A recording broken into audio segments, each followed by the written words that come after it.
Durante esta semana, la Comisión de Mujeres y Equidad de Género comenzó la tramitación de un proyecto de ley iniciado en mociones de parlamentarias de la oposición que despenaliza el aborto, la interrupción del embarazo hasta la semana 14 de gestación. Es una modificación al Código Penal. Vamos a hablar de este tema con la presidenta de la Comisión de Mujeres y una de las autoras de este proyecto, la diputada Maite Orsini. ¿Cómo está, diputada? Muchas gracias por recibirnos. Hola, Monse, gracias a ti, muchas gracias por la invitación. Sí, Gabriela, la Monse la contactó, diputada, no se preocupe, no se preocupe, no se Perdón, preocupe. perdón, No se preocupe. Gabriela. Diputada, ¿qué tan importante para usted como presidenta de la comisión, como también una de las impulsoras de este proyecto, es que finalmente la Comisión de Mujeres lo tramite? Sí, sin duda es algo relevante. El crear una comisión de mujeres y equidad de género no fue fácil. Fue una pelea que dieron las parlamentarias que estuvieron en el anterior periodo y que entiendo que costó bastante. Lo que queríamos transmitir es que la comisión de género tiene que ser una comisión técnica especializada, si bien la perspectiva de género tiene que estar incluida en todos los proyectos de ley, también debía haber una comisión técnica que tratara los proyectos de las mujeres. Y es particularmente relevante en este proyecto porque en general aquellos proyectos que generan mayor diferencia o distancia entre los parlamentarios generan un debate que no siempre es del todo armonioso. O sea, de hecho, podemos ver el mismo debate que se dio en la Comisión de Salud cuando tramitaron el aborto en 3 causales, donde habían declaraciones terribles. Algunas parlamentarias decían que existían violaciones que no eran violentas, o mujeres que o sea, diputados, parlamentarios que responsabilizaban a las mujeres de haber sido abusadas. Y yo creo que en esta comisión, que está integrada únicamente por mujeres, podemos dar un ejemplo de que los liderazgos femeninos podemos dar las discusiones en un ambiente fraterno, poniendo las ideas por delante, sin descalificaciones. Esa es mi esperanza. Yo realmente creo que podemos dar un ejemplo en esta comisión de cómo hacer una tramitación a la altura de las circunstancias. Y fue lo que pudimos ver en la comisión, ¿no? Este día miércoles, cuando se reunieron por primera vez y recibieron las exposiciones de organizaciones que habían impulsado esta iniciativa, como la Mesa por el Aborto o la Fundación Humanas. Se pudo ver, ¿no? Respeto en las intervenciones, preguntas acorde a lo que se estaba proponiendo, incluso se aprobaron y acordaron enviar oficios a distintas autoridades para tener mayores antecedentes sobre este tema.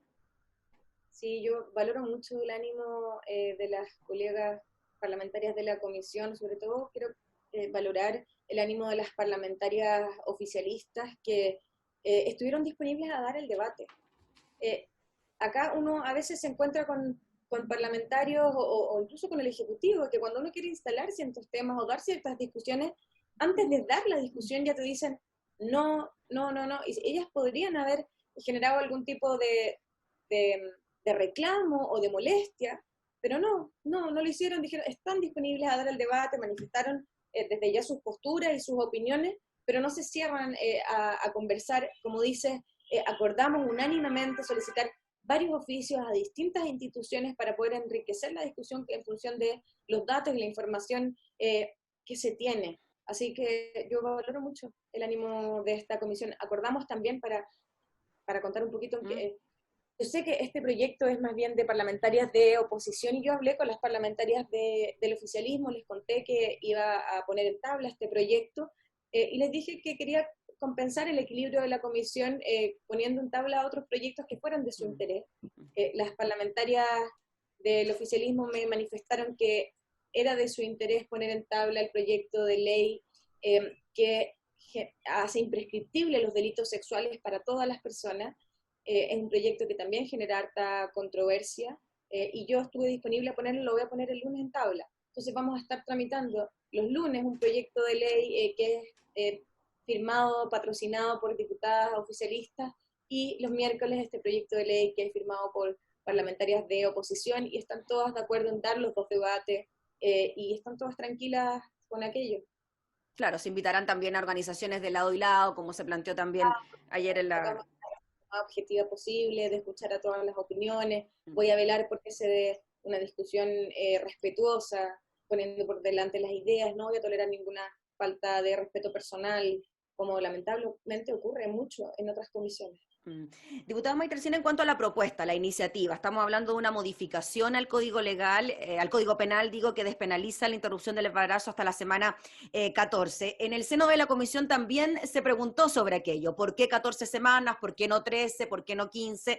Tiene que ver con ciertas convenciones a nivel internacional sobre hasta qué punto puede ser de alguna manera posible la interrupción del embarazo. ¿Cómo ve usted ese punto? Discutimos harto Mm. antes de presentar el proyecto dónde íbamos a poner el límite, porque seamos honestos, acá nadie quiere permitir que una mujer de 8 meses que tiene un feto completamente desarrollado se lo saque a pedacitos de la guata. No es verdad. Yo no estaría disponible ni hoy día ni nunca a aprobar un proyecto de esas características, salvo que haya inviabilidad fetal o que haya peligro de muerte para la mujer, pero no sin causales. La causal en ese caso tiene que ser el plazo. Y dimos alguna discusión, la OMS, por ejemplo, pone el límite en las 22 semanas porque dice que hasta las 22 semanas es inviable, es incompatible con la vida fuera de la madre. Después de las 22 semanas ya podría, todavía es riesgoso, pero podría ser compatible fuera del cuerpo de la madre, no depende del cuerpo de la madre. Pero la legislación comparada nos muestra que en la mayoría de los países hay un consenso internacional en la legislación comparada en que las 14 semanas sería un plazo adecuado. Entonces pusimos ese plazo porque es coherente además con el proyecto de aborto en 3 causales, que también establece las 14 semanas cuando es la violación. En la causal de violación también establece ese límite.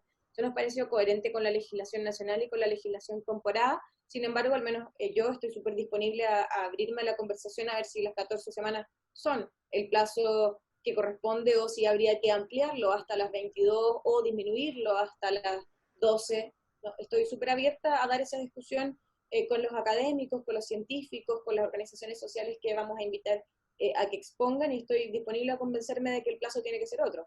No me voy a convencer de que las mujeres tienen que ir a la cárcel por decidir no ser madres, pero sí me puedo convencer de mover las semanas hacia un lado o hacia el otro un poquito. Eso es lo que se debe poner sobre la mesa, ¿no, diputado Orsini? De que lo que ocurre hoy por hoy con las legislaciones, de que una mujer que se expone a un aborto o una interrupción del embarazo corre ese riesgo, ¿no? De ir a prisión porque es un delito. Exacto, eso es justamente lo que hace este proyecto de ley. No legaliza el aborto, porque nosotras no tenemos facultades para presentar un proyecto de esas características ya que trae aparejado gastos fiscales. Garantizar un derecho, garantizar la prestación de la interrupción voluntaria del embarazo en centros hospitalarios cuesta plata. Y además ese tipo de políticas públicas siempre tienen que ir acompañadas de, para la redundancia, acompañamiento a las víctimas. Por tanto, no podemos presentar un proyecto de esas características las parlamentarias, solo lo puede hacer un gobierno progresista. Espero que algún día sí sea, pero mientras tanto, lo que queremos evitar es que mujeres vayan a la cárcel por tomar la decisión de interrumpir su embarazo hasta las 14 semanas. Diputada, cuando se da el argumento de que con este proyecto se sobrepone el derecho de la mujer por sobre el derecho de la vida que está por nacer, ¿cómo se puede responder a ese argumento? Yo creo que ese es un argumento moral y religioso. Y yo respeto a quienes piensan de esa manera. Yo no creo que haya una vida en ese conjunto de células, en ese gameto, que no tiene ni sistema nervioso central y que es incompatible con la vida fuera de la madre. Yo no creo que ahí haya una vida, no creo que ahí haya una persona. Y respeto profundamente a aquellas mujeres que sí creen que lo hay, y jamás les impondría mi credo o mi manera de entender la vida a otras mujeres, y jamás las obligaría a abortar. Pero yo esperaría que todas nos respetáramos y respetáramos la diversidad de creencias, la diversidad de conceptos sobre la moral. Y como nosotras no queremos obligarlas a ellas a practicarse aborto, que ellas nos permitan a nosotras decidir en función de lo que nosotros creemos que es correcto. No me parece que sea válido poner ese tipo de argumentos morales o religiosos sobre la mesa para establecer una legislación que nos va a regir a todas. Y cuando se dice, diputada, que prácticamente se habla de mitos, y por eso el oficio a Gendarmería, para saber efectivamente cuántas mujeres están presas por abortar. Se habla de un mito de que las mujeres tengan que pasar por eso a la hora de tomar una decisión, entendemos, sabemos, tan dolorosa como esta. Sí, pedimos, claro, justamente para tener más información. Uno de los problemas que hay con que no, el aborto no sea legal, pero ocurra, porque sabemos que ocurre, es que las cifras son negras. No sabemos cuántas mujeres se enfrentan a esa situación. Y por tanto, no podemos generar políticas públicas para enfrentar una realidad que ocurre y que no podemos esconder debajo de la alfombra, porque ocurre. Porque las mujeres se practican abortos en Chile. Y esas mujeres están desprotegidas. Y necesitamos generar políticas públicas, primero para que las mujeres, a nadie le gusta practicarse un aborto. Eso no es verdad, una caricatura es una decisión tremendamente difícil y dolorosa. Y necesitamos generar políticas públicas para acompañar a esas mujeres, no esconder la problemática, porque las mujeres no van a dejar de abortar.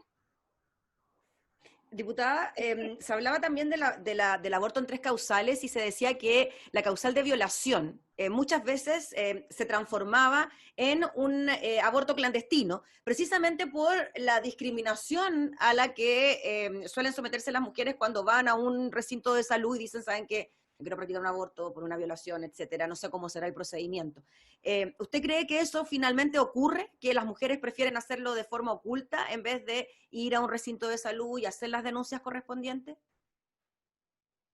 Creo que hay un poquito de sesgo de clase. Creo que aquellas mujeres que tienen la oportunidad de, por ejemplo, salir del país y practicarse un aborto en un país en el que el aborto es legal, o aquellas que pueden acceder a comprar el misoprol, que es un fármaco caro, y que pueden comprarlo y que tienen que las acompañen en casa. Pero que sigue siendo ilegal, ¿no? Que sigue siendo ilegal. Es ilegal, pero el fármaco lo venden, se puede adquirir, y las mujeres que pueden pagarlo lo compran, y las que no, entonces aquellas mujeres violadas, entremos a esa causal, que pueden hacerlo por fuera de la institucionalidad sin tener que someterse a que te juzguen, a que el médico te diga, no, yo soy objetor de conciencia, de que la verdad es que yo puedo entender a aquellas mujeres que prefieran, siempre que puedan, porque ese es el problema, no todas pueden, comprar el fármaco y hacerlo en la casa. Entiendo que tomen esa decisión. No lo comparto. Yo esperaría que como Estado pudiésemos garantizar realmente un acceso seguro, cuidadoso y protegido a aquellas mujeres que toman esa decisión, sobre todo cuando han pasado por una situación tan difícil como es ser víctima de una violación. Pero sé que no es así. ¿Usted cree que también hay un mal seguimiento de la ley de aborto en tres causales, considerando que quizás esta causal de violación es la que menos se utiliza y finalmente termina convirtiéndose en un aborto clandestino? Hay un diagnóstico por parte de organizaciones feministas, de la Mesa por el Aborto, de la Red Chilena contra la Violencia, que señala que el proceso de acompañamiento a las mujeres que deciden tomar la decisión de interrumpir su embarazo por tres causales es muy, muy, muy malo. Entonces, ¿qué es lo que pasa? Es lo que pasa cuando se aprueban leyes bajo el alero de un gobierno progresista y luego le toca a otro gobierno que piensa distinto implementar esas leyes en las que no creen. Es un poquito parecido a lo que ocurrió con la desmunicipalización, que le hicimos una acusación constitucional a la ministra Cubillos porque en el fondo ya no cree en la educación pública. Y como no cree, no quiere que funcione. Entonces la deja fracasar. Yo creo que es bastante similar lo que pasa acá con el aborto en tres causales. Nosotros sabemos que el gobierno no cree, no le gusta. Entonces no pone esfuerzos y pareciera ser que quieren que fracase la política pública. Parece que solo quieren poner trabas a las mujeres para que accedan a este derecho a la que accedieron de manera democrática. Entonces, sí, efectivamente el diagnóstico que hay de las organizaciones es que la implementación del aborto en tres causales ha sido muy deficiente por parte de este gobierno. Diputada, en cuanto a lo que se viene de ahora en adelante, principalmente con el apoyo que pueda tener esta iniciativa, tanto al interior de la comisión como también en la sala de la Cámara. ¿Cómo cree usted que están los ánimos para aprobar una iniciativa de estas características, considerando que desde el oficialismo al parecer hay una postura común sobre este tema y ya hemos sabido de algunos parlamentarios de la oposición que también han manifestado estar en contra de este proyecto? Quizás adelantándonos, la Convención Constituyente pueda servir en algo para cambiar la normativa en esta materia si es que no se logran los votos para este proyecto en particular? Mira, voy a dar dos ejemplos. Yo fui parte de las movilizaciones del 2011, ahí entré en política. Y me acuerdo cuando marchábamos que nos decían, es imposible, en Chile nunca va a haber gratuidad en la educación superior. No, Chile, no estamos preparados para eso, no lo van a lograr, no va a ocurrir. Y hoy día tenemos gratuidad casi hasta el 70%. Lo mismo pasó el año pasado, cuando estábamos viendo la paridad, me acuerdo, en esta misma época, en enero, no estaban los votos. Y nos decían, no, sí, es imposible. No, pero es meter la mano a la urna, es que la democracia, y no teníamos los votos. ¿Y qué pasó? En ambos casos se generó una presión social tan grande, un acuerdo tan transversal entre académicos, sociedad civil, parlamentarios, parlamentarias, que llegó un momento en que la olla de presión no permitió a muchos parlamentarios poder decir públicamente, sabes que yo estoy en contra de esto, yo estoy en contra, ya no, en marzo del 2020, ¿era insostenible decir públicamente que no se creía en la paridad? ¿Es insostenible? Y yo confío en las organizaciones feministas, en las mujeres de a pie, las organizadas y las que no. Y yo creo que este es un derecho que se viene pidiendo hace muchos, muchos años. Y yo creo que podría pasar algo similar. Y si es que no, como tú dices, creo que dar la discusión ahora como antesala a la discusión constitucional puede servir de insumo para esa discusión, para que, si es que no podemos hacerlo a través de la ley, para que en la nueva constitución los derechos sexuales y reproductivos y la autonomía de las mujeres sobre su cuerpo quede garantizado en esa constitución. Muy bien, pues diputada Mayta Orsini, le agradecemos enormemente por este contacto para hablar de este tema. Estaremos siguiendo las sesiones de los días miércoles, donde finalmente se va a tramitar esta iniciativa. Así que muchas gracias por su tiempo, que esté muy bien. Gracias a ti, Gabriela. Gracias, que tenga buen día. Era la Chao. diputada Mayta Orsini, presidenta de la Comisión de Mujeres y Equidad de Género, hablando entonces sobre este proyecto que despenaliza la interrupción del embarazo hasta la semana 14 de gestación.